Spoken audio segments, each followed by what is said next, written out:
자, 오늘 우리 함께 말씀을 보는데요. 제목은 237 5천 종족 살리는 여정의 시작입니다. 우리 사도행전 1장 1절에서 8절 말씀 볼 건데요. 그래서 오늘은 사도행전이 어떤 성경인지 전반적으로 이제 전체적인 구조들, 그리고 우리가 계속 이 말씀을 통해서 확인해야 되게 될 중요한 가치들을 함께 나누기 원한대요. 자, 사도행전. 사도가 누굽니까? 예수님의 제자를 말해요. 그래서 사도행전은 신약 성경에 한 권밖에 없는 역사서예요.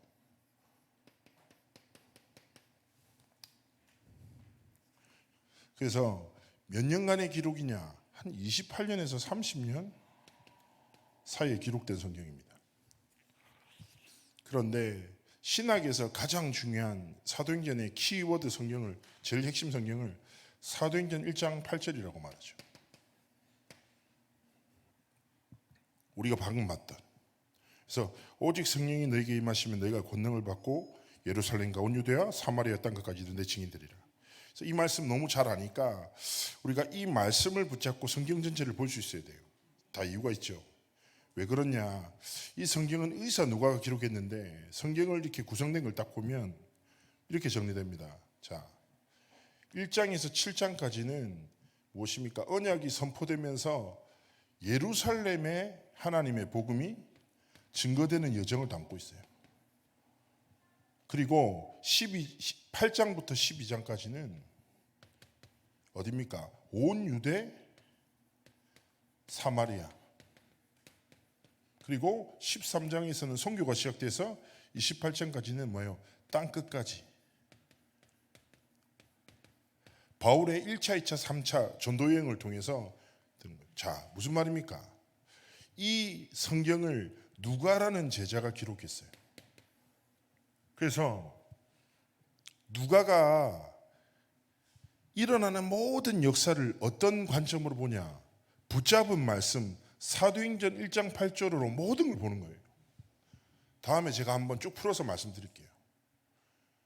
누가는 예수님이 주신 약속으로 현장의 사건들을 보는 거예요.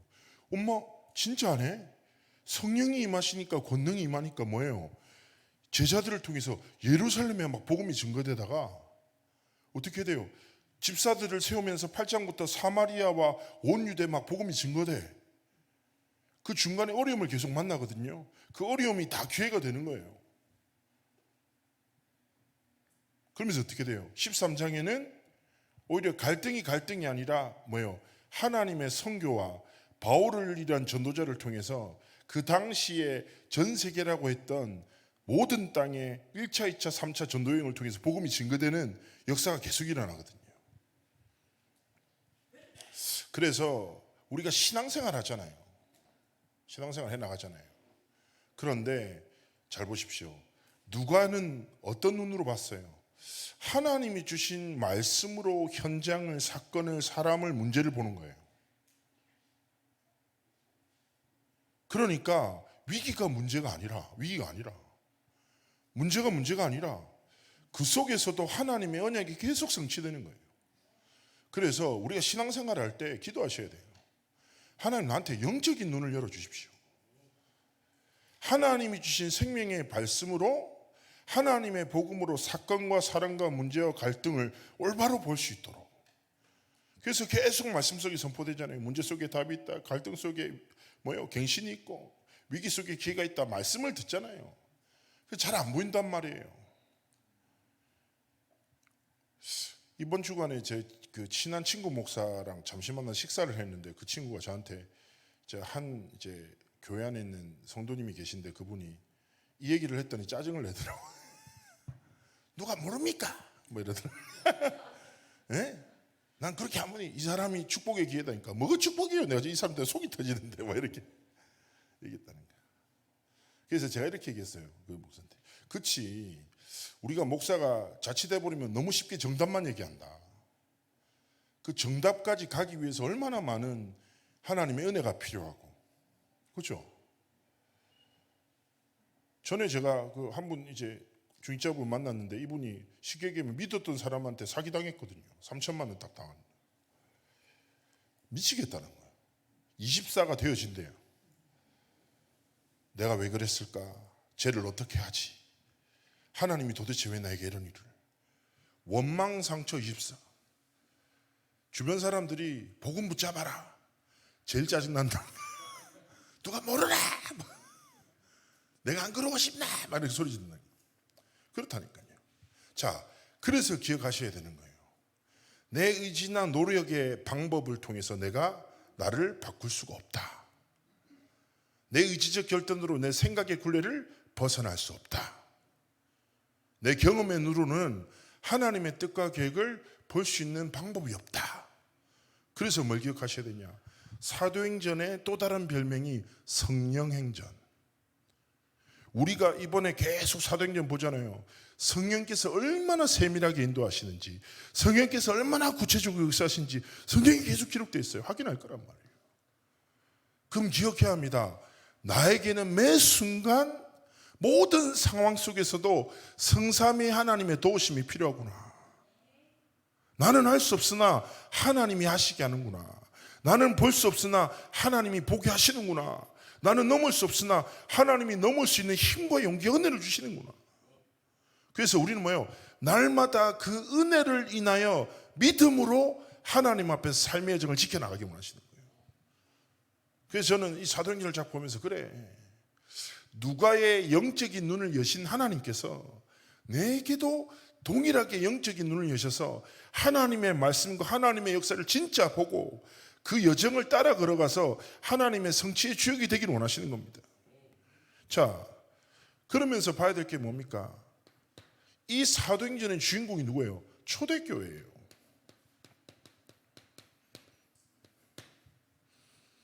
초대교회는 어떻냐? 지금 이 시대 상황이 첫 번째 뭡니까? 절대 불가능한 말씀을 받았지만 이들은 어떤 사람이냐? 비주류였어요. 그리고 오히려 핍박의 상황 속에 있었고 도망자였단 말이에요. 그리고 뭐예요? 사회적으로 볼 때 굉장히 약자들이었어요.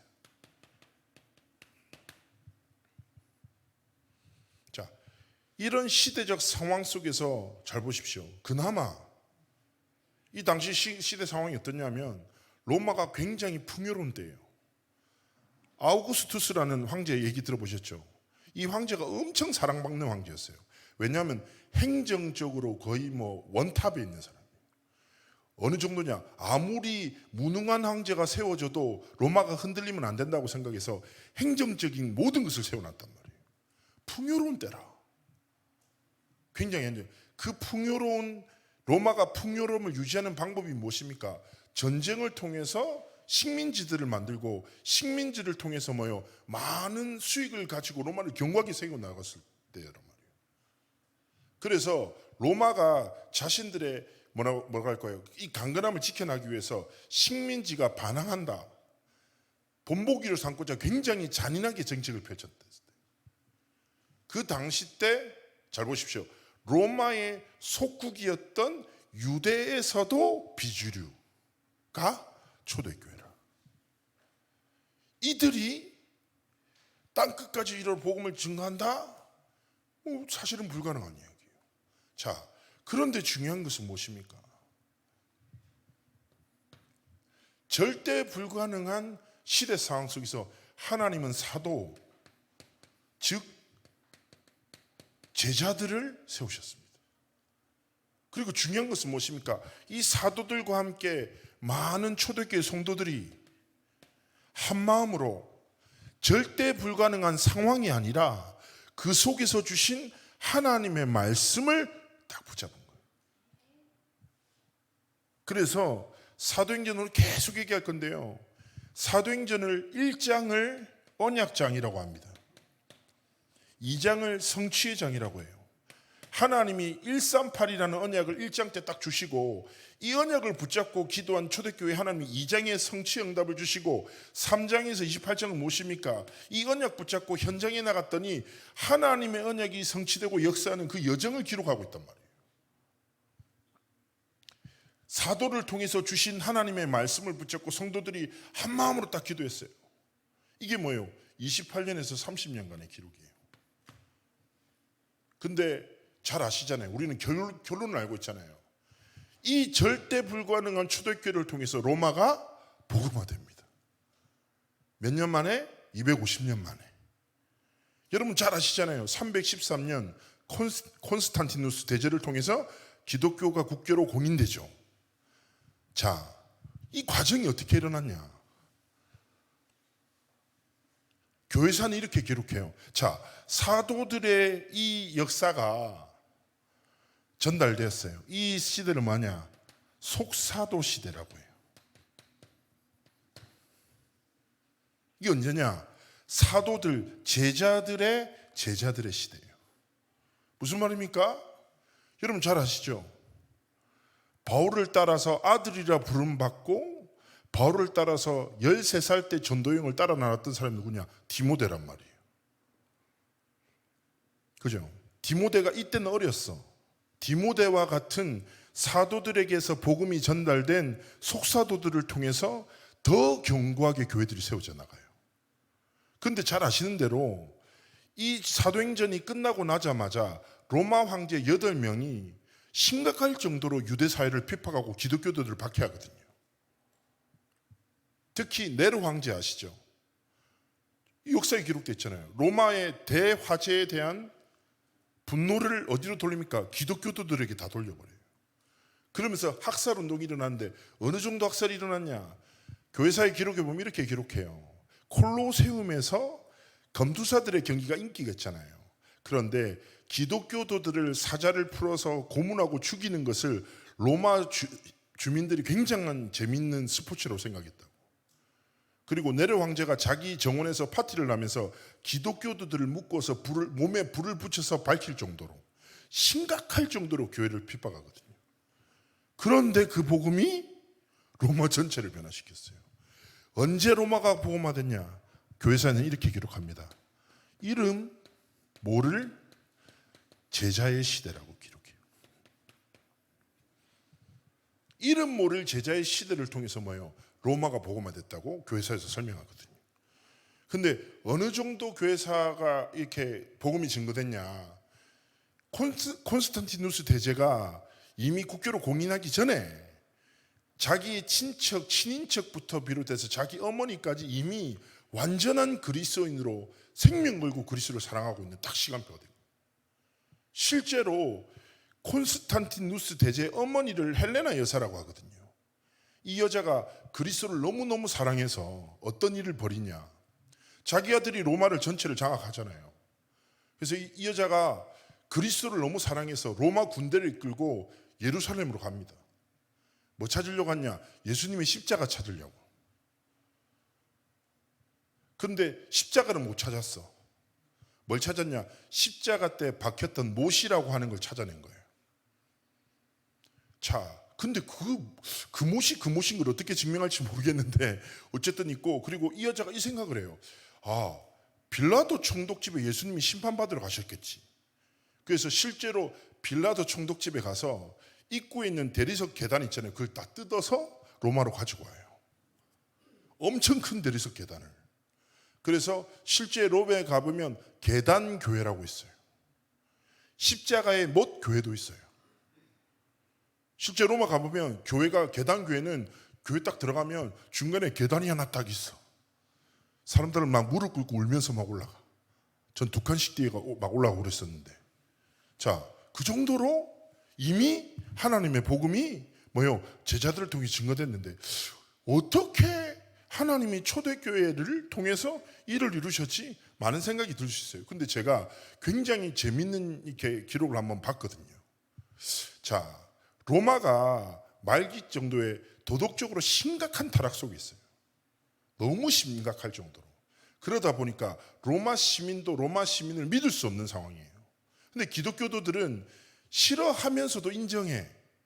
얘들은 믿을 만하다 해서 자, 로마의 엘리트층이 두 가지 포지션을 그리스도인들에게 맡겨요. 첫 번째는 누구냐? 유모들. 내 아이를 그리스도인이 키우면 안전해 라고 생각을 해요. 그리고 두 번째, 며느리들을 그리스도인 안에서 얻기 시작하는 거예요. 왜냐? 애들이 순결함을 믿을 수 있어. 아닌 애들은 믿을 수가 없어. 이렇게 된 거죠. 자, 무슨 말입니까?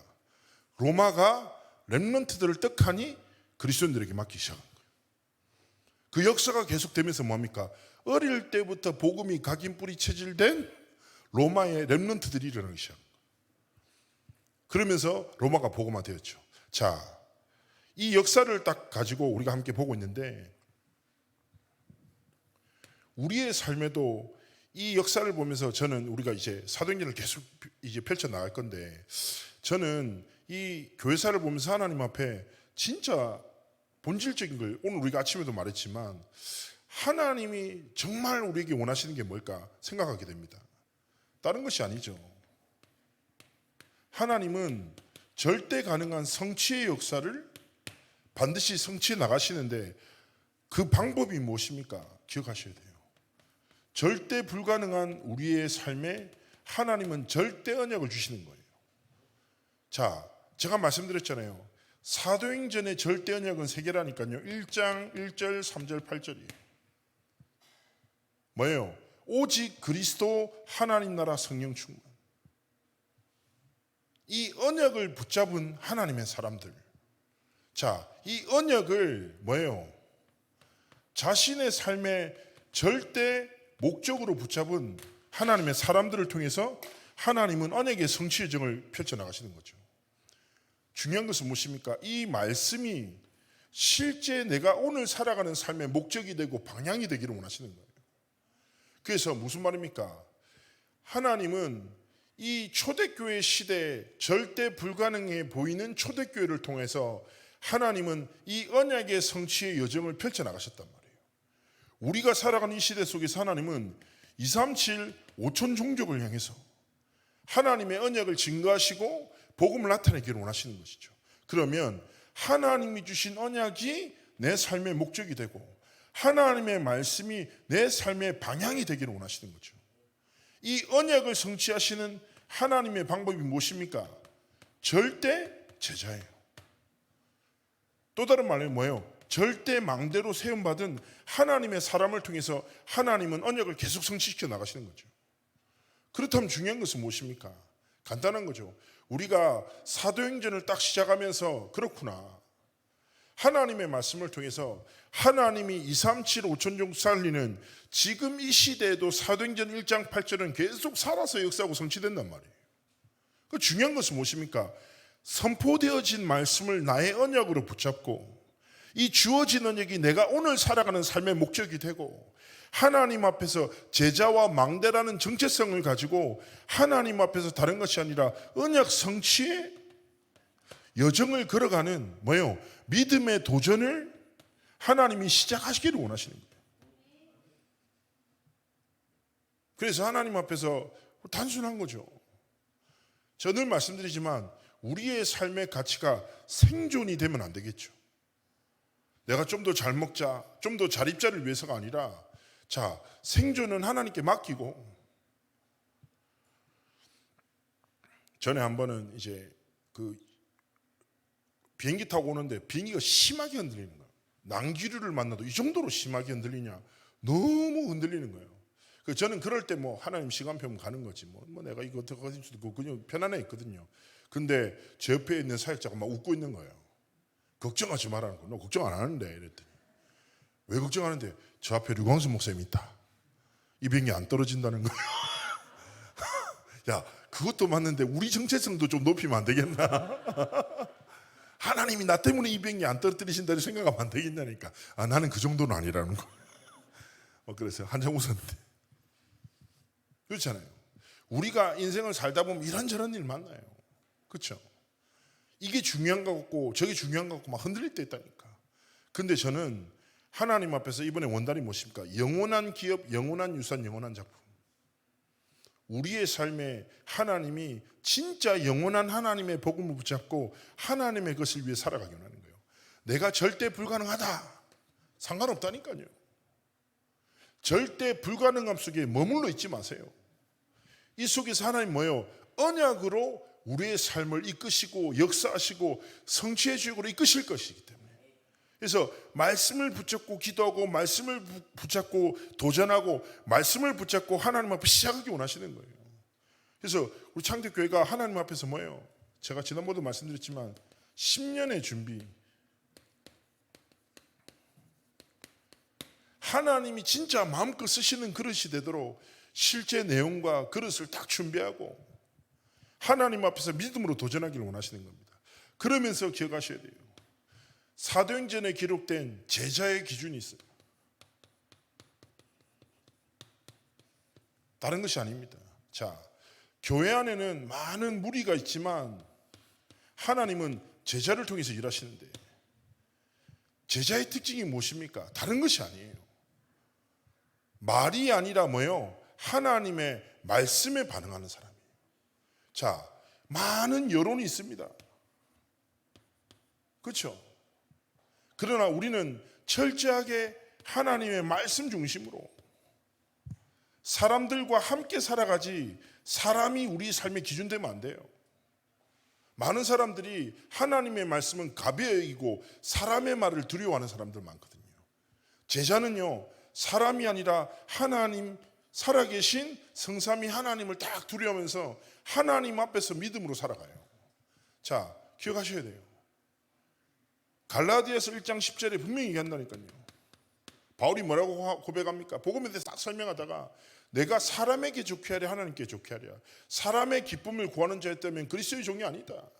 우리는 사람들과 함께 하는 것이, 우리는 뭐예요? 하나님 앞에서 사람의 기쁨이 아니라 하나님의 기쁨을 위해서 우리의 삶의 모든 길을 걸어가기를 원하시는 거예요. 그러면서 세상 사람들의 관심 무엇입니까? 내 성공이에요. 내가 성공하는 거. 그러나 제자들의 관심은 어디 있습니까? 내 성공이 아니라 뭐예요? 하나님의 영광이에요. 하나님의 영광을 위해서 멈추고 하나님의 영광을 위해서 도전하고 하나님의 영광을 위해서 삶을 드리는 거죠. 그리고 무엇입니까? 제자는요, 세상 대부분의 사람들은 자신의 이익을 따라 움직여요. 그러나 제자는 무엇입니까? 복음의 유익을 따라서 도전하는 거죠. 똑같지만 달라요. 많은 무리가 여론을 따르고 사람의 말에 흔들리고 자기의 성공과 이익을 위해서만 살아가요. 많은 사람들이. 그렇죠?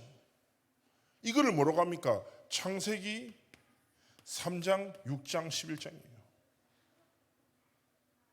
많은 무리, 여론, 사람, 성공, 이게 자기의 삶의 절대 가치라. 이걸 위해서 모든 걸 해. 그러나 하나님이 원하시는 제자는 누굽니까? 하나님의 말씀을 따라 하나님 앞에서 하나님의 영광과 복음의 유익을 위해서 도전한 사람이에요. 무엇입니까? 사도행전 1장 1절, 3절, 8절에 가치를 가진 하나님의 사람을 말하는 거죠.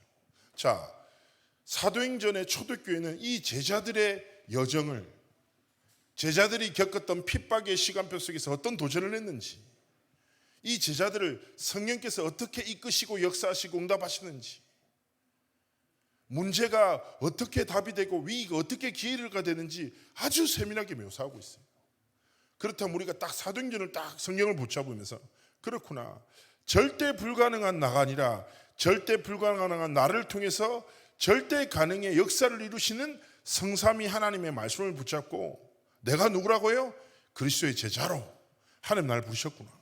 딱 기억하면서 사람 앞에서가 아니라 사람과 함께 하나님 앞에서 믿음의 길을 걸어가기 원하시는 거예요. 자, 이거를 딱 가지고 제가 늘 말씀드리지만, 그럼 이번에 사도행전을 쭉 보면서 가지셔야 될 게 무엇입니까? 다른 것이 아닙니다. 하나님이 원하시는, 늘 말씀드리죠, 내 삶의 시작과 도전과 갱신이 있다는 거예요. 우리는 너무 뭐예요? 익숙함 속에 빠져 살아가요. 살던 대로 살아요. 그렇죠? 자신을 그냥 그렇게 정의해버리고 현실 따라 환경 따라 관계에 의해서 그냥 살아가져요. 거기 머물러 있지 마세요. 말씀 속에서 진짜 하나님이 내게 원하시는 시작이 뭘까? 진짜 하나님의 2, 3, 7, 5천 종족을 향해서 하나님이 내게 원하시는 도전이 뭘까? 하나님이 어떤 갱신을 통해서 하나님께 우리의 삶을 드리기 원하실까? 조금만 기도하면서 하나님 앞에서 믿음의 여정을 걸어가시기를 주의 이름으로 축복합니다. 아무 힘없어 보이는 초대교회를 통하여 하나님은 로마 복음화를 이루셨잖아요. 그 비밀이 뭔지 역사가 뭔지 우리가 쭉 살펴볼 겁니다. 그래서 단순하게 말씀을 듣는 거 아니라 이번에 사도행전도 한번 읽어보시고, 왜냐하면 우리가 평생 사도행전 말씀을 들어왔는데 사실은 많은 분이 사도행전을 처음부터 끝까지 안 읽어보신 걸로 저는 확신하고 있습니다. 잘못된 확신이라면 용서해 주시고, 그러나 하나님의 역사가 우리의 삶의 여정 속에 귀한 역사가 되기를 그리스도로 축복합니다. 자, 우리 이 시간 말씀 붙잡고 한번 기도하겠습니다. 하나님, 사도행전 이 말씀 우리가 붙잡고 이제 여정을 시작합니다. 2, 3, 7, 5천 종족 살리는 그 여정이 내 삶 가운데 시작되도록 하나님, 정말 초대교회처럼 여전히 불안하고 연약한 저희지만 절대 가능한 하나님의 언약을 붙잡고 하나님 원하시는 길을 걸어가도록 함께 하시고 축복해 달라고, 특별히 이번에 선교대회가 2, 3, 7, 5천 종족 살리는 하나님의 중요한 시간표 되도록 여정 속에 하나님 함께 하시고 역사하시고 인도해 달라고 이 시간에 합심으로 하나님 앞에 기도하시겠습니다. 살아서 역사하시는 하나님 은혜로 감사를 드립니다.